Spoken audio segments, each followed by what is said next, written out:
네, 반갑습니다. 물리치료사 이문환입니다. 오늘은 무릎 관절염, 특히 퇴행성 관절염에 대해서 이야기를 좀 해볼까 합니다. 퇴행성 관절염 또한 현대의학에서는 정확하게 그 원인을 제시를 하고 있지를 않고 치료를 어떻게 해야 되는지 또한 정확하게 모르고 있는 것 같아요. 그래서 처음에 약 주고 주사 주고 이렇게 하다가 물리치료도 받고 또 뭐 운동치료도 하고 하다가 좀 더 시간이 지나면 관절 내시경을 통해서 이물질을 끌어내고 그래도 또 재발을 하게 되고 또 붓기가 퉁퉁 부으니까 주사기로도 물로 빼내기도 하고 그렇게 세월이 흐르고 난 다음에는 최종적으로 가는 것은 인공관절로 수술을 하게 되는 것으로 종결이 되게 됩니다. 인공관절로 대체를 하게 되면 무릎이 정상이 되어 가지고 쪼그려 앉고 뛰고 모든 동작들이 가능한 것들이 아니라 그 자체로서 많은 제약을 받을 수밖에 없게 되는데요. 제가 20년 전에 그 토탈리 환자들 재활을 할 때와는 달리 요즘은 또 수술이 좀 수술 기법이 변했는지 수술 이후에 그렇게 큰 제한이 없는 것 같기는 해요. 사실은 퇴행성 관절염까지 가게 되고 그 이후에 수술까지 가게 되는 이 상황을 중간에 막을 수는 없을까라고 한번 생각을 해볼 수가 있습니다. 그래서 관절염이 왜 생기는지만 안다면 그 중간 단계에서 막아낼 수가 있다라는 것을 먼저 말씀을 드리고요.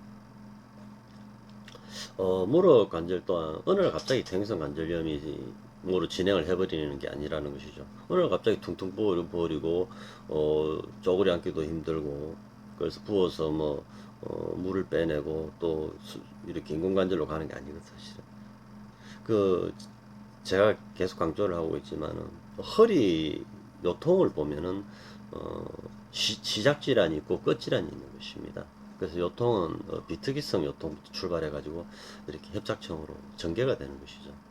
그 중간 단계에서 막을 수 있다는 것입니다. 어깨는 임핀지에서 시작해 가지고 프론숄더로 이렇게 진행이 되는 건데요. 무릎도 시작 질환이 있고 끝 질환이 있습니다. 그것을 좀 말씀을 드리고 싶은데 무릎 환자들의 첫 질환은 PFPS입니다. 설계 대퇴 통증 증후군이라고 하죠. 그 다음에 이제 메니스크스 인절이, 그 다음에 종국의 여러 가지 가다가 나오는 퇴행성 관절염, OA라고도 하고 DA라고도 하는 디제너레이티브 아스레티스로 진행을 하게 되는 것인데, 애초에 그 중간 단계에서 어딘가에서 막아만 냈다라고 한다면 이 환자는 퇴행성 관절염으로 진행을 하지 않았을 것이고 인공관절 수술을 하는 토탈리 리프레시먼트라고 하는 수술을 하지 않았을 것이다라는 것을 먼저 말씀을 드리겠습니다. 그래서 무릎의 첫 질환이라고 하는 이 PFP에서 설계대 대통증 증후군은 한 20년 전부터 이제 알려지기 시작했기 때문에 그 이전 시대의 의사들이나 물리치료사들은 콘드로말라시아, 연골연화증이라고 알고 있었고 책에도 그렇게 나와 있으니까요. 아직도 뭐 PFPS라는 것은 정형외과 책이나 우리가 물리치료사들이 배우는 근골격계 질환별 물리치료 책에 아직 질환명, 병명으로 아직 등재가 안 되어 있는 상황들입니다. 많은 논문을 통해서 그 PFPS 질환에 대한 연구들이 많이 있었고, 저 또한 그 당시에 이제 교수로 있었기 때문에 그 연구에 같이 뛰어들었던 경험이 있기 때문에 PFPS에 대해서는 누구보다 잘 알고 있고, 어떻게 치료해야 되는지도 잘 알고 있습니다. 일단 PFPS가 발생하는 이유는 사실은 대퇴피머와 티비아, 대퇴와 하태의 말얼라이먼트 때문에 발생을 하는 것입니다. 이것이 이제 모두 무릎 질환을 유발하는 큰 원인입니다. 우리가 목이 아프면 일자목을 만든다 했잖아요. 그죠? 요통 환자들은 배에 힘을 주면서 일자 허리를 만들듯이 무릎이 아픈 환자들 또한 무릎을 펴면 아프니까 그 편한 자세를 만들어주게 되는데 그 이제 무릎을 약간 구부리고 고관절을 익스터널 로테이션 이 시키는 오다리 형태를 만들게 된다라는 것입니다. 그리고 그 첫 번째가 이제 포플리티우스입니다. 오금 뒤쪽에 있는 오금근이라고 하는 이 오금근이 니를 플렉션 시키는 작용이거든요. 그래서 이제 우리가 무릎이 풀 익스텐션 이 상태, 락킹 포지션이라고 하잖아요. 락킹을 언락킹으로 풀어나가는 거죠. 그리고 우리가 스탠딩에서 보행을 시작을 할 때 무릎이 약간 구부러지게 되잖아요. 이 때문에 쿼드리셉스가 이센트릭으로 힘을 빼주는 거에 의해서 무릎이 플렉션 된다고 하지만 그보다 먼저 앞서 작동하는 것이 포플리티우스 어근근으로 알려져 있고, 그것이 수축을 하면서 무릎을 살짝 구부려줌으로 인해서 이제 앞으로 이제 추진을 시작을 하게 되는 것입니다. 근데 이제 이게 만약에 이제 무릎을 구부리는 역할을 하는 이 포플리티우스 모습이 만약에 짧아져 있다라고 하면 어떻게 될까요? 대퇴사두근이 콘센트로 수축을 하더라도 뒤쪽에 오근근이 릴리저 이센트로 늘어나지 않기 때문에 무릎은 펴지지 않는 상태가 만들어져 버리는 것입니다. 1차 타겟은 오근근이 되는 것이고요. 그에 이제 무릎 통증을 유발하는 것은 우리가 이제 똑바로 선 자세를 이렇게 풀 익스텐션을 클로즈팩 포지션이라고 하고, 풀 익스텐션을 제외 나머지 모든 동작을 오픈 키네마틱 체인 오픈 자세라고 하잖아요. 클로즈 자세, 오픈 이렇게 하는데, 닫힌 사슬 자세, 열린 사슬 자세라고 표현하는데, 닫힌 사슬 자세, 즉 무릎이 180도 풀 익스텐션 된 자세에서 관절 내부의 압력이 가장 강하게 증가를 하고 있다는 것입니다. 관절 내부의 압력이 증가한다고 하는 것은 조금만 그 압력 수용 통증이 증가하더라도 주변에 있는 통증 수용기를 자극을 하기 때문에 통증을 유발한다는 거야. 그래서 만약 어떤 조직, 내부 조직이 손상된 상태에서 안 그래도 내부의 부종에 의해 가지고 압력이 차 있는 상태라면 그 풀 익스텐션 했을 때는 더 과도한 외부 압력이 발생을 하기 때문에 손상을 더 가속화시킨다. 그래서 환자는 약간 이 구부러진 자세, 관절을 오픈 상태로 이렇게 만들어 놓게 됩니다. 그러면 피모와 대퇴부, 피모와 티비아, 그 대퇴와 하태의 관절의 그 압박력이 최소가 되는 상태죠. 그죠? 그리고 그 주변에 인대 조직도 릴리저 되어 있는 상태고, 머슬에서 내려와서 텐던이 돼가지고, 인대 역할을 해주는, 우리가 이제, 외척 척부인대라고 한다면, 텐스파스라타, 머슬이 텐던이 되어가지고, 티비아의 비골두에 붙으면서 외척 척부인대로 같이 작용을 해주는 사실은. 우리 무릎의 인대는 총 4개, ACL, 전방 십자인대, BCL, 후방 십자인대, 그 다음에 내척, 외척, 척부인대, 그다음 메델라테랄, 콜라테랄 리가멘트, 이렇게 4개로 알려져 있지만은 그 네 개의 인대만으로는 무릎의 안정성을 잡아주는데 힘이 떨어지기 때문에 그 인대가 이제 관절 안정성에 힘을 발휘하는 건 한 30% 정도라고 알려져 있고, 나머지 70%는 이제 근육이 내려와서 힘을 잡아주면서 무릎의 스테빌리티에 이제 관여를 하게 되는 것입니다. 그 내측으로 도는 인대는 뭐 우리가 알고 있는 테산세리우스 그런 것들이 되는 거죠. 거의 발근이라고 알려져 있는 많은 근육들이 내측으로 들어오게 되는데요. 이 만약 근육들이 탁 부어버린다라면 어떻게 될까요? 그죠? 햄스트링, 그러니까 위에서 대퇴에서 붙어서 하태로 내려와 아킬레스 텐던이 돼가 카카니우스에 붙는 스트로네미우스, 그 다음에 솔레우스 이런 근육들이 타이트하게 붙는, 뭐 솔레우스는 니 조인트에 가냐 하는 것은 아니니까 솔레우스를 빼더라도 하태로 내려오는 가스트로네미우스, 위로 올라가는 네, 햄스트링, 바이세스 페모리스라고 뭐 세미텐디너스, 멤버러너스 이런 것 근육들, 그 앞쪽으로 흐르는 대퇴사두근, 쿼드리셉스 이 근육들이 이제 정강배에서 시작해서 대퇴에서 기시가 하태로 이렇게 기시를 주행을 하고 있기 때문에 그 관절, 그 중간에 관절을 지나고 있는 이 투조인트 머슬들이라는 거죠. 이 근육들이. 그리고 이 근육들이 굳는다면 관절 내부는 압착이 되는 현상이 해가지고 압박이 있으면 마찰이 시작이 되고 열이 발생하고 퇴행으로 가게 되는 것이 인체 조직입니다. 그래서 이 굳어있는 상태에서 계속 움직이다 보니까 관절 손상이 되게 되고, 환자는 무릎 똑바로 펴는 클로즈팩 상태를 못 만들게 되고 약간 오픈 시켜주면서 관절 내부에 압력을 좀 빼주려고 하는 본능적인 자세들이 만들어진다는 것입니다. 그래서 이 환자를 이렇게 약간 플렉션 되어 있고 힙이 익스트라 로테이션 되어 있는 이 자세, 우리가 오다리라고 하는 이 자세를 이렇게 풀 익스텐션 일자로 만들려면 어떻게 해야 되냐라고 하면 관절 내부의 압력을 빼줘야 된다는 것입니다. 그 주사기를 빼는 것이 아니라 아까 말씀드렸듯이 관절 내부의 압력을 증가시키는 것은 근육이라 했잖아요, 그죠? 하태에서 출발해가지고 대퇴로 올라가고 대퇴에서 출발해 하태로 내려오는 이 근육들의 크로스되는 근육이 쌍으로 움직이는 서로 반대 방향으로 그래서 저는 이것은 이제 근사슬이라고 이야기를 하고, 머슬이 체인이다. 그래서 머슬 체인이라는 표현을 쓰게 되는데, 이 근육이 굳어 있는 상태에서 장시간 움직이다 보니까 관절 내부가 닳고 붓고 퇴행으로 가고 종국에는 퇴행성 관절염으로 진행을 해버린다라는 것입니다. 그것이 무릎 질환의 시작과 끝이다라는 것이죠. 그럼 치료는 어떻게 해야 될까요? 답을 알려드렸잖아. 원인을 알려드렸잖아. 그 원인을 제거하면 결과는 수정이 돼야 되는 것이니까. 그래서 굳어있는 근육들을 얼마나 빨리 풀어내느냐의 싸움이다라는 것입니다. 1차 타겟은 오건과 포플리티스가 되고요. 2차 타겟은 가스트로네미우스, 위로 올라가는 바시페모리스, 세미텐더노스가 포함되어 있는 햄스트링이 해당이 된다는 것입니다. 그 다음에 물론 무릎을 익스터널 어텐션 시키고 있는 바깥에 있는 외전과 외전에 관련 텐스파스라든지 중둔근이라든지 또는 이상근들, 그 다음에 앞쪽으로 돌아오면 일리오스 왔어. 그것도 뭐 히브 플렉션 익스터널 로테이션 시키는 근육들이기 때문에 이 근육들이 얼마나 빨리 풀리느냐에 따라서 무릎 환자의 무릎은 펴지게 되고 추가적인 손상이 발생하지 않기 때문에 손상으로 인해서 나타난 결과물인 부종 그것 또한 없어지게 된다. 그리고 환자의 무릎은 정상이 된다는 것입니다. 대부분 무릎 질환에 대한 진행 과정에 대해서 아직 이해가 안 되어 있어요. 어느 누구도. 그래서 이제 PFPS, 메니스크스 인저리 또는 이 아스라이티스 이런 것들이 개별 질환으로 자꾸 이해를 하고 있기 때문에 좀 어려운 것입니다. 그래서 진행 과정에 있는 질환인데요. 그래서 그 진행되는 이유는 이런 근육들이 사슬처럼 엮여 있는 이 근육들이 타이트하게 경직된 상태에서 십수년간 또는 수십 년간 쏜 결과 손상이 되어버린 결과이기 때문에 그 중간 단계에서 물론 퇴행성 관절염으로 왔다 손치더라도 그 굳어 있는 근육을 끊임없이 포기하지 않고 풀어만 나간다면 그 조인트를 글라이딩 시키고 파텔라를 글라이딩 시키는 엑서사이즈 해사지 마고 또 대퇴사동을 강화시킨다고 해서 스쿼팅 엑서사이즈 이런 거 해사지 마고요. 하면 할수록 근육은 더 굳어버리기 때문에 관절 내부의 압력은 더 증가되는 결과에 의해서 손상은 더 많아지고 붓기는 더 많아진다는 것입니다.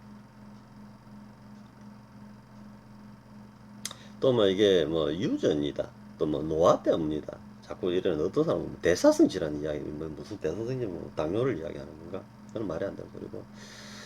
유전이라는 소리는 정말 저는 물리치료사로 정말 싫어하는데요. 유전이라면 안 낫는다는 소리잖아. 원인이 유전인데 어떻게 낫겠어요? 치료가 되겠어. 그죠?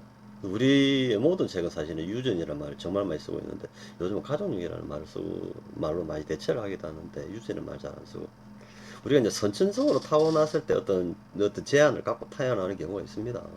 여러 질환들이 있죠. 뭐 내성마비 이런 것들 뭐 소아마비 뭐 그 수많은 선천성 질환들이 많이 있습니다.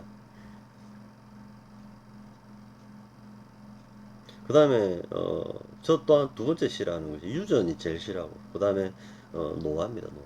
늙어서 달았다. 이걸 이제 정말 싫어하는데 못 낮춘다는 거잖아요. 그죠? 우리가 이제 노화를 막을 수 있는 현재까지는 노화를 막을 수 있는 방법들이었기 때문에 나이가 들면 누구나 다 퇴행성 관절염이 된다라고 하는 것인데 그럼 그 중간에 하는 모든 의료 행위는 사실은 헛수고라는 것이죠.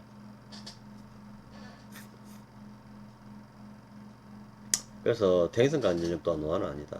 물론 노인분들한테 퇴행성 관절염이 호발합니다. 사실 아무리 뭐 예전에 이런 스피드 피겨 스케이팅 이런 거 하시는 선수들 중에 퇴행성 관절염이라는 진단을 받고 은퇴를 한 김동성인가요? 뭐 김동성 선수가 있긴 했지만 실제 그 선수의 무릎을 내가 본 적은 없지만은 우리가 무릎 같은 경우에는 연골이 잘 손상이 안 되게 구조적으로 만들어져 있거든요. 모든 뼈는 그저 아티큘러 카틸라지와 카틸라지가 이 뼈 말단부에 붙어 있기 때문에 뼈가 직접적으로 이렇게 부딪히지 않게 구조물로 되어 있습니다. 그래서 약간 이격이 되어 있는데 그 아티큘러 카틸라지 말고 메니스커스라고 하는 반절판이 하나 더 들어가 있는 구조가 무릎이거든요. 이 메니스커스가 인체에 이제 5부위가 메니스커스가 더 들어가 있죠. 아무튼 그 부위에 가동성이 많고 손상이 될 확률이 높기 때문에 네, 구조적으로는 만들어져 있습니다. 신이 만드는지 누가 만드는지 자연 발생적으로 그렇게 일이 됐는지는 모르겠지만은 그래서 이게 이 메니스커스가 닳고 그다음에 아티큘라 카틸라지가 닳아야만 이 퇴행성 관절염을 진행하는데 거기까지 가는 데는 시간이 많이 걸린다. 그래서 젊은 층에는 나타날 수가 없고 아무리 무릎이 통증이 시작됐다 하더라도 대부분 이제 50대 이후, 요즘 60대 이후 이렇게 발생을 하고 있는데 아무튼 그 비정상적인 압박성 부하가 가해지고 마찰이 되고 열이 되고 손상이 되고 퇴행으로 간다 하더라도 시간이 굉장히 많이 걸리는 구조가 조직이 니조인트라는 점을 먼저 말씀을 드리는 것이고요. 연골 자체가 아티큘라 카틸라든지 메니스커스가 마찰력이 제로거든요. 마찰력이 제로. 마찰력이 있어야만 그곳에 열이 발생하는 거니까 열이 있어야만 퇴행이 되는 것이거든요. 마찰력이 제로인데 그죠? 열이 발생을 하지 않잖아요. 대응이 안 되는 게 사실은. 구조적으로 그렇습니다. 그래서 얼음보다 미끄러운 조직이 연골이라고 알려져 있고요. 파리가 연골 위에 탁 떨어지면 촥 미끄러질 정도로 미끄러운 조직이 연골이다라고 알려져 있습니다. 이러한 마찰력이 제로인 연골이 어떤 이유에 의해서 마찰이 되고 마찰이 시작이 되고 퇴행이 되어가지고 퇴행성 관절염으로 진행을 하느냐라는 것이죠. 그래서 아까 서두에서 말씀드렸듯이 니 조인트를 움직이는 근육들, 그러니까 위쪽으로 올라가는 햄스트링, 밑으로 내려오는 가스트로네미우스, 앞쪽으로 흐르는 쿼드리셉스, 이 근육들이 사슬처럼 서로 반대 방향으로 움직이고 있기 때문에 근육이 빡빡하게 굳어버리게 된다면 관절 내부는 원래부터 강한 압박성 부하가 발생을 하기 때문에 거기서 이제 손상이 시작이 된다라는 거죠. 그래서 그것을 비정상적인 압박성 부하가 발생하지 않도록 그냥 관절 내부에 비정상적인 압박성 부하가 발생하지 않도록 그 근육들, 햄스트링과 가스트로네미우스, 대퇴사두관들 적절하게 풀어만 낼 수만 있다면 관절 내부는 원래 모양으로 약간 벌어지는 구조가 되게 되기 때문에 추가적인 손상이 발생을 하지 않게 되고 이미 발생한 손상들은 이런 대사 과정을 통해서 없어져 버린다. 림프 과정을 통해 순환 과정을 통해 가지고 실제로 붓기가 빠지죠 사실은. 붓기가 안 빠는 이유는 그 굳어 있는 근육을 못 풀어냈기 때문에 관절 내부에 비정상인 압박력이 그대로 남아있는 상태고 그 상태에서 환자가 움직이기 때문에 계속 손상이 발생을 하기 때문에 안 나는 거잖아요 사실. 그지? 원인이라는 결과는 수정할 수 있는 것이거든 사실은. 그래서 무릎을 풀 때 설계부를 자꾸 치료하려고 하죠. 부어있는 내측을 자꾸 치료를 하는 것이 아니라 일단 엎드려 눕혀놓고 오금을 먼저 타겟을 풀어야 된다. 딱딱하게 굳어 있는 뼈처럼 만져질 정도로 딱딱하게 굳어 있습니다. 그 다음에 바깥으로 따라오면서 가스테로네미우스를 풀고 위쪽으로 올라가면서 햄스트링, 특히 바깥에 있는 바이셉스 페모리스, 텐스 파사르타 이런 것들을 풀어나가면 된다. 그 다음에 앞쪽으로 돌아서 바수스 라테랄리스 외척 관건 그걸 풀고 그 다음에 이제 내척 관건을 이제 강화시키는 게 제가 이제 60개 건사슬위원술에서 치료할 수 있는 질환이 60개 정도 되는데요. 그 어떤 질환도 근력 운동을 하지 않습니다. 제가 끊임없이 강조하지만 모든 질환은 인체 균이 들어오지 않은 이상 근육이 굳어 있기 때문에 그 병을 만든 것이다 라고 이야기를 했는데요. 그래서 오직 근육을 푸는 치료만 하는데요. 오직 근력 강화 운동을 하는 운동이 딱 하나 있습니다. 그것은 이제 무릎 질환일 때 하는 것인데 그건 스쿼트 엑서사이즈입니다. 근데 스쿼트 엑서사이즈가 현재 유튜브나 뭐 나와 있는 것도 싹 다 틀렸어요. 내가 갖고 있는 생각을 이야기하는 영상을 이때 찾아본 적은 없는데, 혹시, 뭐, 제가 지금부터 말씀을 드릴 건데, 혹시 저와 같은 생각을 가지고 있는 사람이 있다면은, 참, 그분은 박수를 쳐드리고 싶습니다.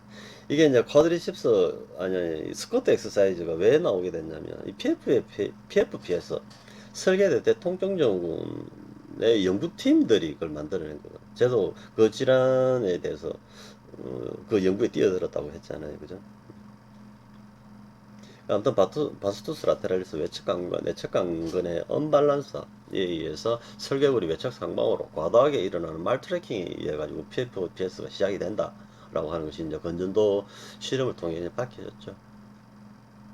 그래서 그러면 이제 외측 강근을 풀어주면 되는 것입니다. 사실 근육이 굉장히 강하게 당기고 있는 상태니까 근육을 풀면 내측 강근으로 힘이 다시 넘어오게 될 것이고 5대5의 힘이 맞춰지게 되는데 외측 강근을 푼과 동시에 내측 강근을 강화를 시켜주면 됩니다. 그런데 여기서 문제가 있습니다. 대퇴사두근의 4개 근육 중에서 내측 강근만 선택적으로 selectively 하게 내척한 것만 선택적으로 강화를 시켜야 할 해야 되는데요. 그냥 우리가 이제 니 익스텐션을 한다든지 아니면 클로즈 상태에서 이렇게 플렉션 익스텐션 하는 스쿼팅 엑서사이즈를 해버리게 되면은 쿼드리셉스 전체가 이제 강해짐으로 인해 가지고 설계골의 외측 상방탈구는 더 심해진다. 그래서 PFP에서는 더 심해지고 그 다음에는 메니스크스 인지리로 가고 나중에는 아스라이티스, 디제네티브 아스라이티스로 가버린다는 것입니다. 그래서 4개의 근육이 아니라 내측관 것만 어떻게 선택적으로 강화를 시킬 것이냐에 대한 포커스가 다시 맞춰지게 되고 건전도 연구를 통해서 밝혀졌죠. 이미 끝났습니다. 20년 전에 끝난 이야기를 아직도 그래 스쿼트에서 자문하고 있는 것 같은데 일단 뭐 토인 상태에서 다리를 벌리고 토인 상태에서 무릎이 안쪽으로 모이는 내 예전 영상을 하면 있는 것 같은데 엑서사이즈를 계속 반복적으로 한 세트 할 때 50개씩 하게 되면 다리가 후들후들 하게 될 정도로 다리가 후들거릴 정도로 플렉션 익스텐션 크로스백 상태에서 스쿼팅 엑서사이즈 하게 되면 내척이 빡빡해지는 느낌이 들게 되고요. 내척이 강화가 된다는 느낌이 듭니다. 그때 이제 무릎을 딱 펴보면 내척 강이 불룩하게 튕겨 오르는 올라있는 머슬 하이트로피 되어 있는 형태를 보게 되는 것이죠. 이건 뭐 다음에도 한번 설명을 하도록 하고요.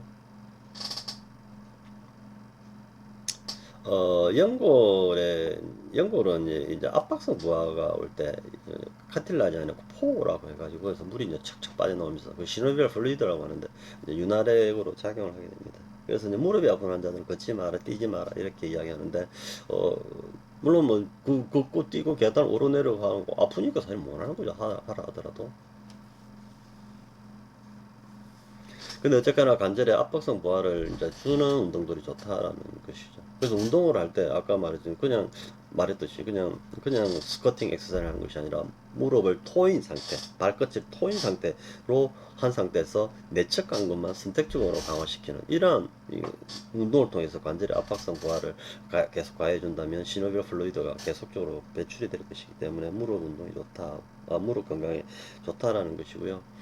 또한 모든 뼈 조직은 그렇는데 압박성 부하가 이질 때 오스테오블라스트 그죠? 화골성 세포가 활성화되고 압박성 부하가 해제된 상태 극단적으로 가면 우주인들이 해당이 되는데요. 우리가 우주 탐사나 우주 여행을 갔다 오고 나면은 그 사람들이 일어서서 기자회견도 하고 꽃도 받고 해야 되는데 그런 영상이 없잖아요. 그 사람들 바로 응급실로 가버려요. 사실 중력이 제로인 상태에서 있다 보니까 뼈나 연골이 마모가 되어 있기 때문에 골다공증으로 진행되어 있기 때문에 지구에 내리게 되면 지구에 내서 일어서는 순간 뼈가 그냥 부러져 버린다는 것입니다. 그 외에도 이제 장기 침상 환자들이 이제 일어나서 보행을 시작할 때 굉장히 조심해야 되고요. 크러치부터 시작해가지고 이제 그 다음에 케인으로 가고 뭐 이렇게 파라렐바에서 운동시키고 조금씩 관절에 압박성 보완을 주면서 뼈를 단단하게 하죠. 그리고 골다공증 환자들 또한 뼈가 약하니까 움직이지 말아라고 하지만 실제 그렇게 그러면 그럴수록 뼈는 계속 약해지게 되는 것이죠. 언젠가 부러진다는 것입니다. 그런 것들이 있고 그래서 관절에 좀 압박성 부하가 가해지는 이런 운동들을 해주는 것들이 좋다라는 것입니다.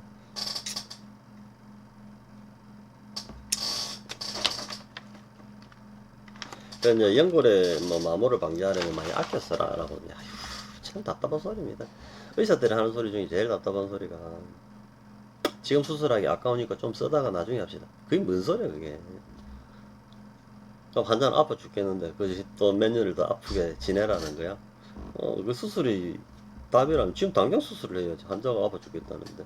그럼 지금 수술하고 나중에 수술하면 수술비랑 싸게 해주는 거야. 그렇지도 않잖아. 그 안에 들어도 치료비는 또 어떻게 하고 또. 지금 수술해야 될 사람 지금 바로바로 해야지. 뭘 지금 뭐 수술하기는 아까우니까 좀 더 쓰다가 하자고. 이런 헛소리잖아 헛소리. 물실 살도 그 헛소리를 해서 부끄러운 줄 모르고.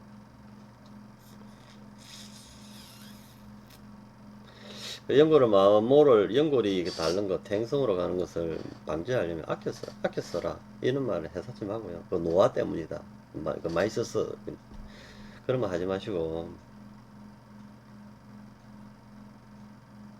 관절의 압박 성분을 가하고 있는 그 구도에 있는 타이트해져 있는 근육들을 풀어내고, 그 다음에 내적 강건을 선택적으로 강화시키는 운동들, 토인, 발목을 안쪽으로 모아라는 겁니다.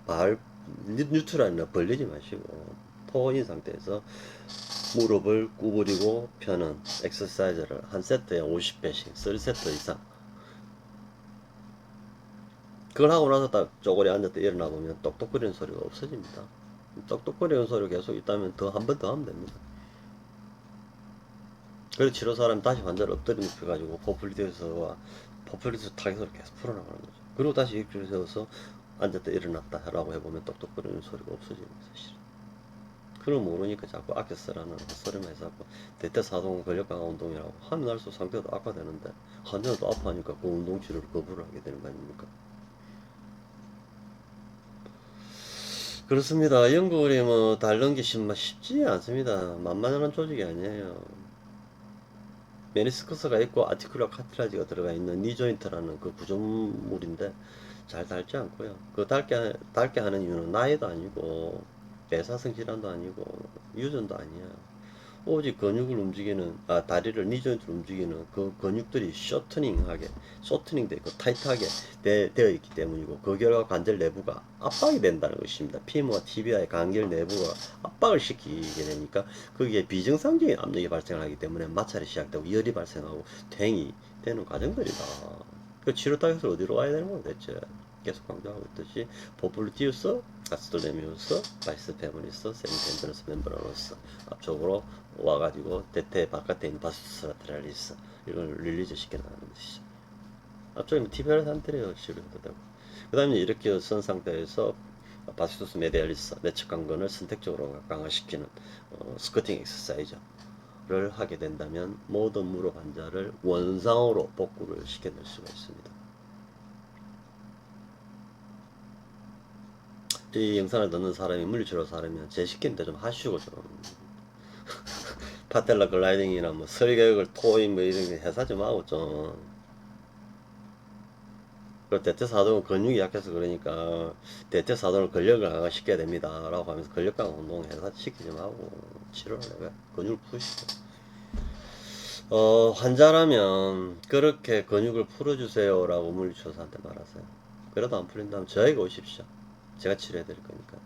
내가 답답해가지고 그냥 환자들한테 어쨌거나 도수치료를 받으시면 됩니다. 저보다 근육을 빨리 푸는 사람이라면 저보다 빨리 회복을 시킬 것이고, 저보다 늦게 근육을 풀어내는 사람이라면 저보다 늦게 회복을 시키겠지만, 적어도 근육을 계속 풀어나간다면 언젠간 회복이 되니까 이 먼 길을 내려와 진주까지 오지 마시고 그 동네에서 물리치료사를 찾아가지고 도수치료를 받으십시오. 도수치료는 뭐 웬만한 병원에서 딱 다 하고 있으니까 찾아가시면 됩니다. 이 먼 길 오지 마시라고. 그러다 올려버리는데요. 여러분들 중에 무릎이 아파 고생하시는 분들, 또 협착증으로 고생하시는 분들, 디스크, 뭐 엘보, 테니스 엘보 마찬가지, 목 디스크, 뭐 팔이질, 정말 괴로워하시는 분들 정말 많은 것 같아요. 뭐 수도원에 들어가 있다는 사람들도 있고, 국수를 앞두고 있는 젊은 여자 선생님도 있었어요. 그것도 치료해야 되죠. 모든 근육이 굳어 있는 것이니까. 뭐 집에 뭐 수맥이 흐르는 것도 아니고, 뭐 귀신이 들은 것도 아니고, 조상 무덤을 잘못 묻어서 뭐 내 몸이 아픈 것도 아니고, 뭐 최근에 종교를 바꿔가지고 뭐 내 몸이 안 낫고 그러는 거예요? 아니라는 거야. 우리 몸을 움직이는 근육들이 빡빡하게 굳어 있기 때문에 그 상태에서 장시간 반복적으로 사용해온 결과 힘줄에 염증이 생기거나 관절이 닳거나 또는 여러가지 질환들로 진행을 한다 라는 것이 건사설리안수를 창시한 저의 한결같은 주장이잖아요. 네, 여기까지 하시죠. 네, 감사합니다. 네, 즐거운 주말 되십시오. 네, 이상입니다.